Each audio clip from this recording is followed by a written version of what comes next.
No, sure, no problem. Yeah, just where I left off was, I was just speaking to next steps. And that, let's see, so now so speaking to next steps, and then I was speaking about the Grand River Conservation Authority. So we expect to receive a final comment from the Grand River Conservation Authority, and that being, when I say we, the County of Wellington, in response to the circulation of the June 4th plan. Now, if the GRCA is satisfied, they conditions a draft approval to the county. And then if all technical concerns are if technical concerns remain,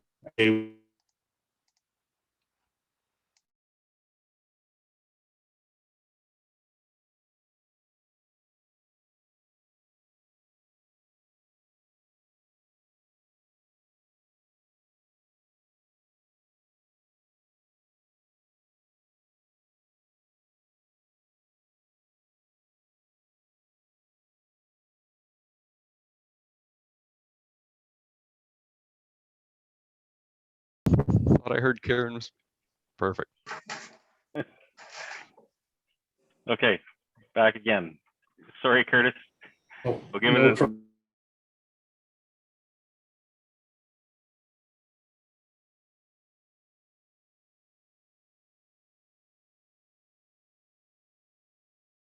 I'm happy to do so. So in summary, the purpose of this report is to update council on the applications and discuss the revised June 4th, 2021 draft plan. And we've provided recommendations for council's consideration.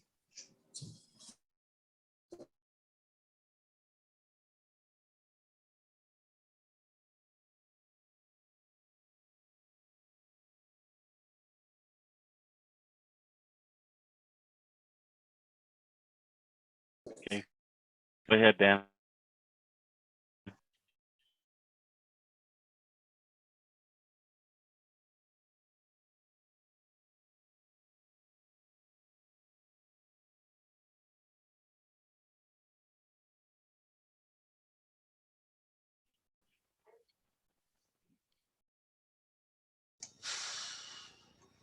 You're back, Karen?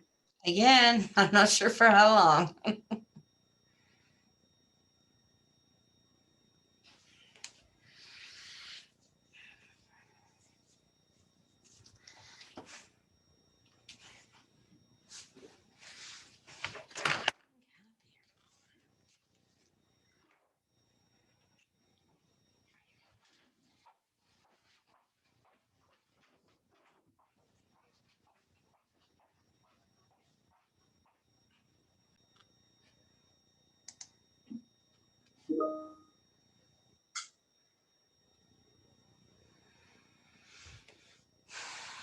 Karen? Yeah.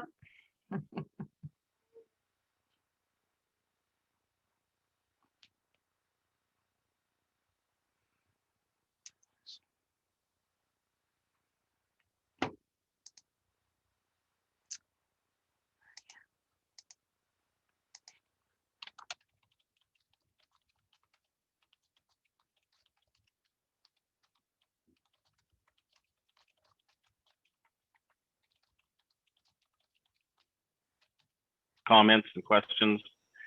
One of the questions I have for you, Curtis, I mean, it sounds like there's still some circulating of this to be done. Is it unusual for us to be commenting at this stage till before some of the other comments come in?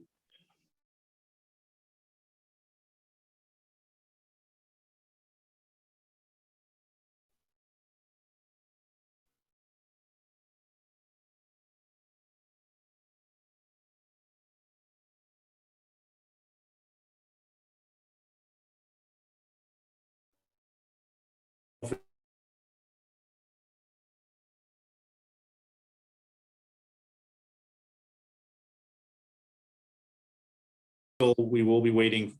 The county will be recirculating it back to everyone. Now we will basically already have the township's comments.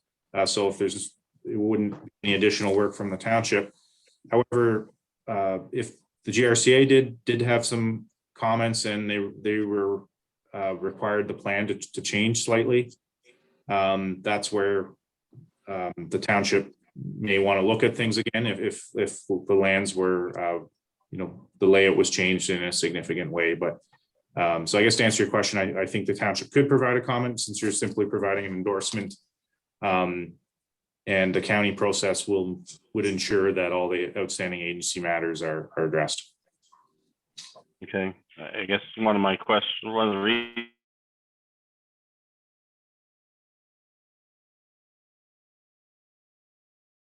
if we're, based on the information that we know is going to come back to us for zoning bylaw amendment, in a way, we're kind of endorsing proceeding with the zoning bylaw to some extent already. Should we be waiting till all those comments come in and any further revisions are done before we do that? I guess is really my question.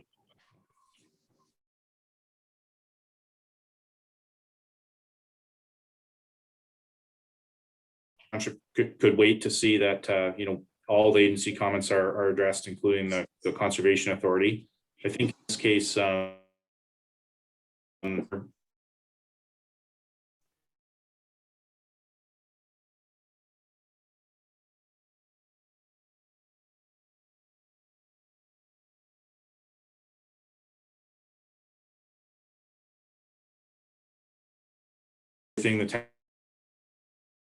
township plan draft to interests.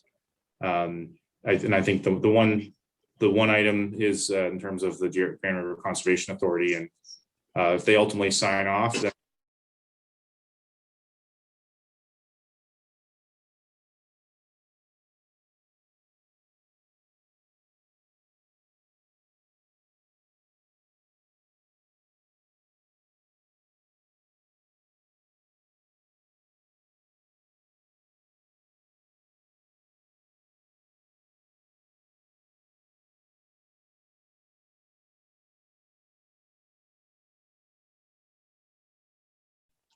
Anybody want to weigh in on that? Go ahead, Dan. By endorsing it today, does it I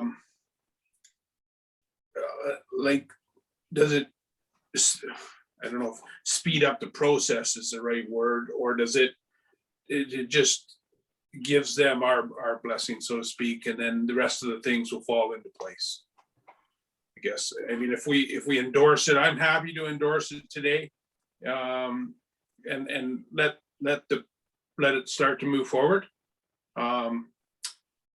or do we not endorse it, and does that hold things up with what we've heard from Curtis? Mike? Yeah, through you, Mayor Lennox, I might take a crack at this from a process standpoint. In terms of the timeliness, Councillor Yeager, it doesn't really change anything, but the developer knows that part of the process is to get, they know that we're not the approval authority locally, but they also know that the county weighs heavily on our comments. So that we're a big checkbox in terms of, yeah, are we happy with what it looks like before it gets in front of the county? So that from their standpoint, they see this as important before it goes back in front of county and gets circulated to the rest of the commenting agents that, hey, the local council who's closest to this has endorsed what we've proposed. I think we've acknowledged, and Cache is aware that GRCA comments are going to weigh heavily in terms of the county and for us locally too. So as Curtis has indicated, if the GRCA says, yeah, your layout isn't going to work because the stormwater pond needs to be twice as big, we're back to square one, really. But I think that's very, very low risk based on what the developer is telling us and what we've seen thus far from the GRCA. We think that what their vision is will work, but they haven't finalized those. So long story short, yeah, I don't think it changes process timing, Councillor Yake, but it does give Cache one of the boxes checked that we've endorsed it locally. Okay. Thank you. Well, I just, in response to that, I'd be prepared to endorse it today. Anybody else? Sherry, go ahead. Yeah, I'm generally in support of what we've seen here today. I think they've been proactive in taking back the recommendations and concerns from the public meeting. However, I mean, if there was something a drastic change to it, I would like to see it come back, but generally like what I see here today. Okay. Lisa, did you have any comments with regard to that? No, I'm supportive of it, but I agree. If there was something drastic, I'd like to see it back, but it is moving in the right direction. So I have faith that it will continue that way. I'm pleased. Okay. Any further discussion, or shall I just go ahead and call for the vote? Okay, so the recommendation is to endorse it into the county. Those in favor?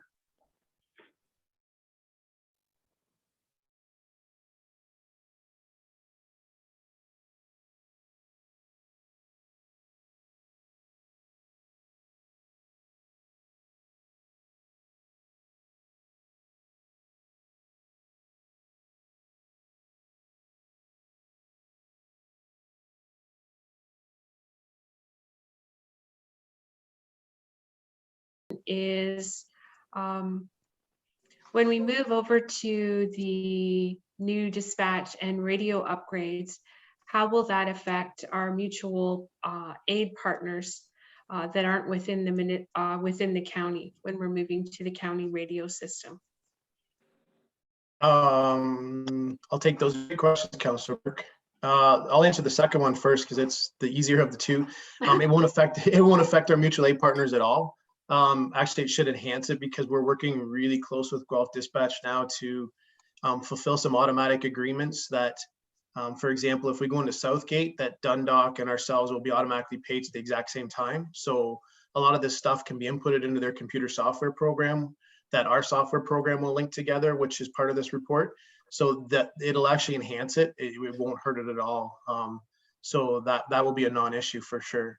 All of that stuff's being done to enhance this and make sure that it's being done quicker and more efficiently so that we don't have any problems with liability or anything like that for sure.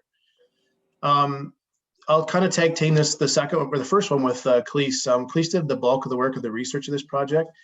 The major part that we're asking for is the initial setup fees to set up the new software programs that we've put into this report. That's what we're asking for the modernization money that's there, is to pay for that initial setup fee. By partnering with Minto, we're realizing some cost savings, being able to save some money in the initial setup because we can set it up all at the same time all together. So that's a cost savings fee. So that's what the initial ask is for the modernization of funds. Then there's a chart near the back that Cleese could probably go through that talks about the ongoing costs. That'll cost like after the first year, then what we have to pay ongoing, specifically for the learning management system, which is an online learning system that we'll have in place for all the firefighters. We have to pay every year for to keep accessing it, as well as a small fee for the other ones to keep accessing for our truck checks and that. So that's located in the back, the last page. In the agenda, it would be it's page 7 in the proposal. I'm not sure what that page is in the agenda. Yeah, 113 in the agenda. 113. So the ongoing costs there would be the year 2 and ongoing costs. So which is listed there. And as I said, the bulk of it is more than half of it is the learning management system, which is what we're using to deliver courses and help with training for firefighters and stuff like that. The one that we're the most excited about, to be able to bring training to firefighters and their homes and all that kind of stuff. So hope that answers your question, or Yeah, I confuses it just probably was, more. yeah, I was just a little bit confused with I seen that schedule in the report and I just wasn't sure how that just worked. So thank you for the clarification on that. No problem. we're really excited to be able to have what COVID has taught us is we really didn't have a learning management system to be able to deliver training to firefighters outside of a classroom. And so this enables us to be able to have access for all firefighters into the system. And we can post different courses, different training items, different operating guidelines that they go in and read, the youth, I sound old when I say this, but the youth that like the YouTube videos, so we can post YouTube videos that they've done of our trucks and how to work different things, and we can post it in there. So it'll be kind of housing all of our different learning opportunities in one management system. So as he said, that's kind of what Cleese has put together and research to see is our best bang for our buck and what's going to benefit us the most. Okay. Other questions, comments? I just had one that came out of the discussion here. So the training part of it you were discussing. So will this provide some flexibility? Say a volunteer can't get to a training session, can they still meet their requirements by utilizing some of these resources if, you know, their other life gets in the way, so to speak? Absolutely, Mr. Mayor. Yeah, that's one of the huge things that we've been looking for with this is to try. We have to come up with a hybrid model because, again, what we're learning coming out of COVID is people are just not having as much time to dedicate to things. They've had a good chance to look at their work-life balances and realize that there's more to life than just working. They've had a lot of time to sit at home and do things and that. So we're trying to come up with different ways. And this is exactly it. If they miss a training session, there'll be work that's posted on there that they can go in and access. But it's also different courses now are going to, you can do a lot of the work online before you attend so that it saves them some time from sitting in a classroom as they could, at their own convenience, they can go in and look at it, do the work, and then when it's convenient, and then come to a training session. And then our training sessions are more dedicated and more, you know, tied to certain things and not have to waste time in classrooms and stuff like that all the time on them. Yeah, I think that's great if we can, you know, build in some flexibility for our volunteers to help keep them and attract them. I think that's really important. Absolutely. Yeah, I agree 100%. Any other questions or comments? Okay, all those in favor then? That's carried. Thank you. We'll move on to 6A. That's in regard to the 2021 summer program. And I will suggest this is moved by Dan, seconded by Lisa, that the Council of the Corporation of the Township of Wellington North receive report RPL 2021-10 being a report on summer programs. And further, the council directs staff to proceed with Township's 2021 aquatic programs in compliance with federal, provincial, and local health unit guidelines and rules. And further, the council directs staff to proceed with the Township's 2021 summer camp program in compliance with federal, provincial, and local health unit guidelines and rules.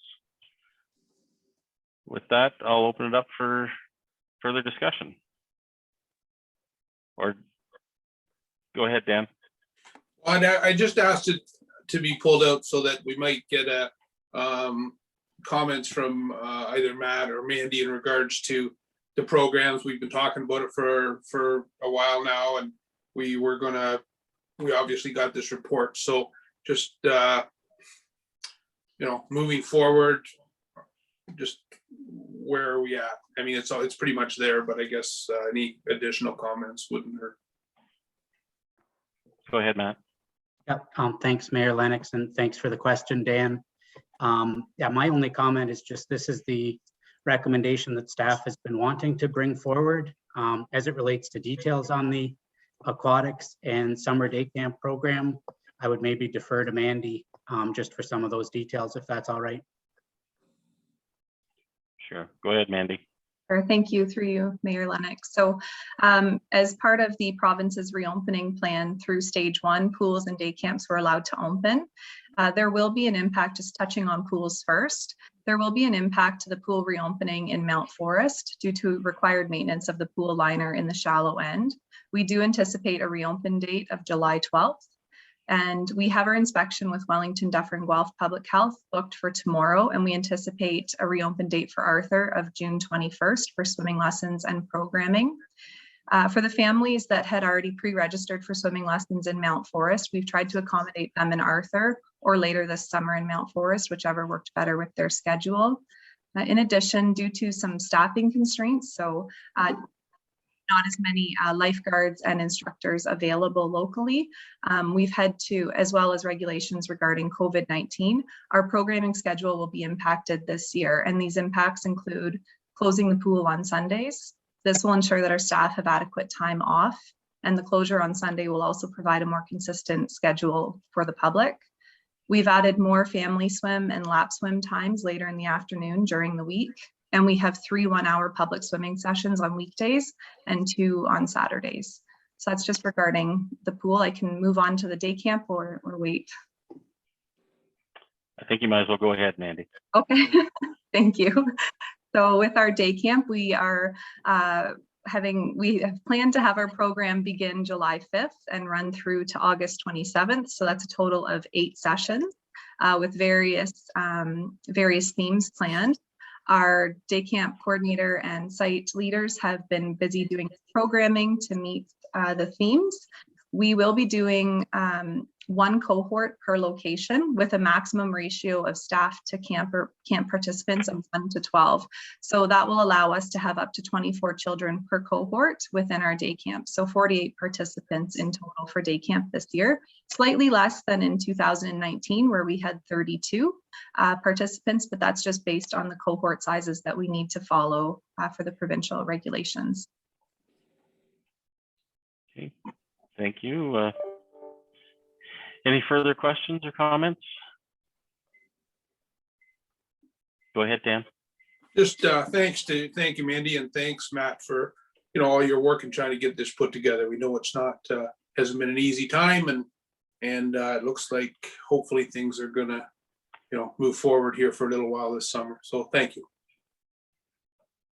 Okay. Any other questions or comments? I would add too that I noticed splash pads are busy already in this hot weather, and I'm sure people will appreciate a greater variety of options to entertain them than we've had over the past year. And so again, thanks to all the effort that's gone into these reopening plans in compliance with the restrictions. Certainly 18 months ago, we never imagined we'd be dealing with these kind of things. So hats off for the flexibility in trying to make that work. I'm sure our residents will very much appreciate it. Any other questions, comments? Okay, all those in favor? That's carried, thank you. And we'll move on to 6B. This is the municipal update to the municipal servicing standards. Moved by Lisa, seconded by Sherry, that Council of the Corporation of the Township of Wellington North receive report Ops 2021-17, being a report on a memo to update the municipal servicing standards, and further that the council approved and direct staff to apply the changes contained within the memorandum entitled Revisions to Municipal Servicing Standards dated June 14th, 2021 to all planning, municipal infrastructure design and construction projects. I think I'm the one who asked to have it pulled, so I'll just go first and get things rolling. I just maybe would ask staff to kind of highlight any, a lot of this stuff is technical in nature and not really in my wheelhouse of knowledge. So if there's anything that you think should be particular attention that we spend on it, I'd certainly appreciate a brief update. Go ahead, Matt. Yep, through you, Mayor Lennox. The update that's before you is largely a housekeeping update, and it's really consistent with how we're working with developers right now. The real intent really was just to get it on paper and include it as an appendix to the municipal servicing standards. So in the future, when we do a fuller update to the municipal servicing standard, we have sort of a lot of the practices that we're using already reflected. I guess notable in the memo that's attached with the report is just some reporting requirements. So the idea of getting GIS files from developers. Again, we are getting GIS files from the developers, but We maybe don't say that in the municipal servicing standard the way it stands right now in the June 2017 revision. A change to plastic water services. We have traditionally asked for copper water services, but in consultation with what others are doing, we feel PVC or plastic water services is an appropriate move forward. Asphalt boulevards, again, for smaller width boulevards, the township has typically allowed asphalt as boulevards, so it's just an update to that clause within the municipal servicing standard. The street light change is really a reflection of the LED lights that we're now using in the township, and just trying to get ahead of that and make sure everyone knows what we're asking for. But the other updates are really sort of housekeeping in nature, and they really are reflective of what we're doing. It's just a matter of putting it on paper as an attachment to the municipal servicing standard. Thank you. Just as a quick follow-up, I did make note of the change from copper services to PEX pipe services. Have we been getting any pushback from developers based on the price of copper pipe these days? Yeah, through you, Mayor Lennox.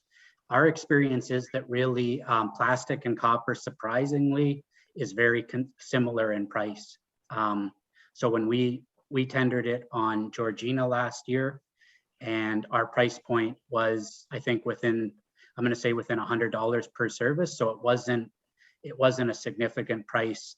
Where we're hearing positive feedback is plastic services are easier to work with than copper, especially when you get to a larger diameter service.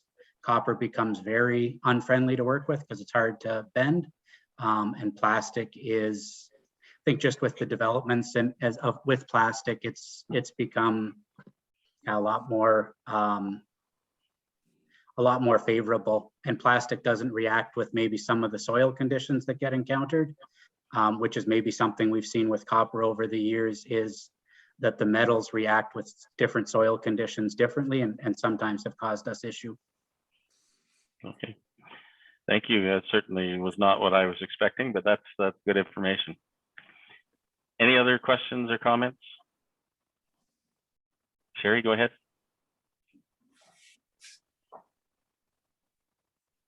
Sorry about that. So Matt, just a question. When we go to do a more comprehensive review of the municipal servicing standards, will we or could we consider some of the discussions that we've had around tree planting and incorporate that in revisions at a later time? Okay, go ahead, Matt. Yep, through you, Mayor Lennox. Yeah, certainly trees are part of the municipal servicing standard the way it stands, as far as there's guidance given for trees. And I think in the 2017 revision, that was a discussion as it relates to, there was a change in 2017 as far as tree location, but trees certainly are something that is detailed within the municipal servicing standard and can be modified within the servicing standard and would be a part of a larger update. Absolutely. Okay, thank you. Just remind me to make sure I have it right. There is a requirement in a new development for a tree pretty much for every lot, is there not, in the servicing standard? Matt, go ahead. Again, off the top of my head, so hopefully I'm remembering it correct. It's per lot, or maybe every 25 meters is sort of the way it's specified right now. When we do have some of the smaller lots, it is true that the underground utilities, as far as the gas, hydro, water, sanitary, and storm connections, and the required clearances or separation distances, sometimes make planting a tree in front of a lot very, very difficult.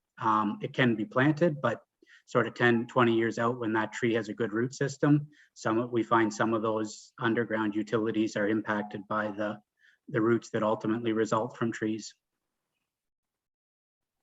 Okay, thank you. Mike, did you want to add anything to that? Yeah, I think just through you, Mayor Lennox, for further comment, building off of Matt's comments there, and I think Councillor Burke's question is a good one. The balance we find as it relates to as density requirements that we're trying to address through development come into place, it creates another challenge as it relates to tree planting. It's just a reality. Smaller lots make it harder to find space that are suitable for trees that will thrive and will benefit both the property owner and adjoining property owner. So it is a challenge. But I think going back to the original comment, we do have a standard and certainly a wholesome review. I think we should spend some time talking about trees and what that looks like. A lot of times we are adamant about park space as part of development. Maybe some of our commentary needs to be more geared towards green space where trees are planted as part of development, as opposed to just parks all the time. But I think that's down the road and something that we need to consider as a municipality. Yeah, I would add too that, you know, as we get into more dense type housing types, then that green space, whether it be a traditional park or something else, becomes, I think, more and more important, so that people have an opportunity to get outside and enjoy the outdoors. That's one of the things I really liked about the Cachet proposal was the amount of inclusion of green space. I think that provides a lot of flexibility as to what we imagine that green space to be used for and how we set that up going forward. So, any other questions or comments? Okay, all those in favor? That's carried. Thank you. I think that's the end of our items for consideration, isn't it, Karen? Yes, that's correct. Okay, so we'll move on. Next up is notice of motion. Anybody have a notice of motion this afternoon? Okay, seeing none. Community group meeting program report. Anybody have anything they'd like to report on? Maybe we'll have more to report on in the future when community groups start being able to get back together a bit more, but anybody have anything they'd like to report on? Dan, go ahead. Just briefly again on the hospital, anybody that's been by the hospital will have seen that paving's been done. They're cleaning up a lot of the construction trailers. They're getting ready to tidy up the place and get rid of all that construction equipment. So stay tuned for an opening date or grand opening virtual tour. Or not too sure how they're going to do it, but it is coming along. Yeah, it's and you know, there's a lot of uncertainty, I'm sure, around what the possibilities are for an opening, but certainly a project of that magnitude for the community, I think it's absolutely important that we do something to celebrate the local achievement. Oh, yeah. So, yeah, no doubt. Anybody who else like to give a report? Lisa, go ahead. Yeah, I had, of course, my usual chamber meetings. Actually had two with Mount Forest Chamber, or one meeting and what turned into be a non-meeting. So we had our regular meeting, mostly going through regular business. Had a presentation regarding the business resurgence program. But we did have a special general meeting the next day, updating some bylaws, basically to get current. COVID-19 has kind of uncovered a few things within the bylaws that just require some modernization and updating, but we were one person short of making quorum. So back to the drawing board on that one. It was pretty disappointing. We waited as long as we could to try and get another person on, but that didn't happen. The Arthur Chamber going forward with planning some Canada Day, quote unquote, you know, physically distant activities, Canada Day, flag hunt, etc. Meeting with the Arthur Chamber, Arthur BIA happens this week. Both the Arthur Chamber and the Arthur BIA are circulating the Connecting Link media release that came out today. to their membership, so they know what's going on as the start of reconstruction of Main Street is slated for next week. And just the last thing about the BIA is that we're having great feedback about the outdoor gym. Great outdoor activity. People are there using it. There are quite a number of people that are out trying out the new gym, the new thing in town. So who says that a playground has to be for little kids? I mean, big people need activity too, and this is great. So we're getting good feedback, and everybody's very happy with what they've done. I'm proud of our team. I would just add, Lisa, that I did hear, based on the press coverage, there was some confusion among some local business owners about what the BIA is contributing to in the downtown connecting link piece versus what they're not contributing to. There seemed to be some confusion as to whether they were contributing to actually resurfacing the road or not, and I cleared that up, but just wanted to bring that up again, just so that we make sure that we reiterate that they're not paying for the resurfacing of the road, but for some of the streetscape enhancements. So, any other questions, comments, other community reports?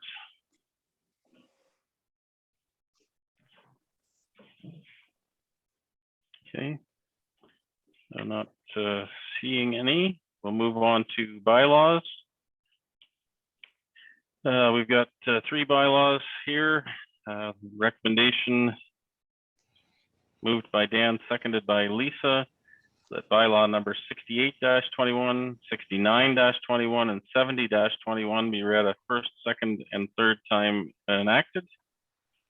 Any questions or comments on any of those? I just had a brief comment I wanted to make, and I don't know whether we should be making it before or after, but one of these bylaws is, of course, to appoint our Deputy Chief Building Official by Law Enforcement Officer, Brian Corley, and certainly want to congratulate Brian and welcome him to his new role. I'm not even sure. Oh, he's still on board with us, Yes, he despite is. all the talent. Darren, did you want to comment on that before we get through the formality? Yeah, please. Yeah, I'd like to thank Brian for stepping up to this position, and I look forward to working with Brian in his new role as Deputy CBO. Okay, there I see Brian's picture. Congratulations, Brian, and want to wish you all the best in the next new challenge. Yeah, thanks. I look forward. Okay. Any other questions or comments before we move these to the officialdom? All right, all those in favor? That's carried. Thank you. And for those of you joining us from the public, we will be moving into a closed session. But before we do that, I'll just quickly go through some brief meetings, notices, announcements. So the Arthur BIA is having a meeting June 16th at 7:30 p.m. The Wellington North Farmers Market starts on June 19th. Runs June 19th to September 25th, 8:30 a.m. to noon. And of course, 88.7 The River participates in broadcasting live opening day. Mount Forest Aquatics Ad Hoc Advisory Committee is scheduled to meet June 22nd at 7 p.m. The PIN Network Volunteer Webinar Series #2, Welcoming Communities, runs on June 23rd. Our next regular council meeting is June 28th. The Shop Local Sidewalk Saturday in Main Street, Mount Forest, scheduled for July 10th, 8:30 a.m. to 3 p.m. And our first council meeting in July is Monday, July 12th at 2 p.m. So just reminder of those dates. And with that said, we will Thank you to everyone who joined us. Elisa, did you have? Yeah, just, well, the Arthur BMX Skateboard Park Committee, it says to be determined now. I'm trying to remember the date, but we, Mandy and I did work out a date for the meeting, so you should be getting an invite to that shortly. Okay. Thank you. Okay, so we have a move into a closed session here, moved by Lisa, seconded by Sherry. The Council of the Corporation of the Township of Wellington North go into a meeting at 3:31 p.m. It's closed to the public under subsection 239(2) of the Municipal Act 2001, specifically for a proposed or pending acquisition or disposition of land by the municipality or local boards. We'll deal with the report CAO 2021-004 and the review of the closed session minutes. All those in favor of moving into closed? Thank you. We're now in closed session. You have some. Yeah, just give me a minute. I'll stop the recording.